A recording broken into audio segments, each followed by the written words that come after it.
ಸುರಚಂದ್ರರೇ ನಿನ ಕಣ್ಗಳು, ಗಿರಿಶೃಂಗವೇ ನಿನ ಅಂಗವೋ. ಓ ಓ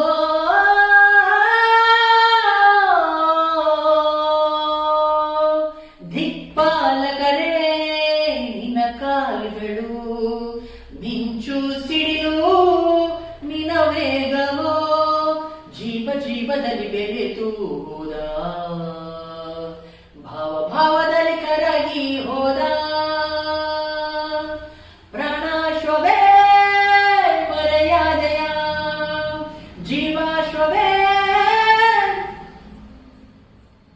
ದಿಟ್ಟ ಹೆಜ್ಜೆ ಇಟ್ಟು ಯಜ್ಞ ದೀಕ್ಷೆ ತುಟ್ಟು ನಡೆಸುವೆ ಅಶ್ವಮೇಧ ಅಶ್ವಮೇಧ.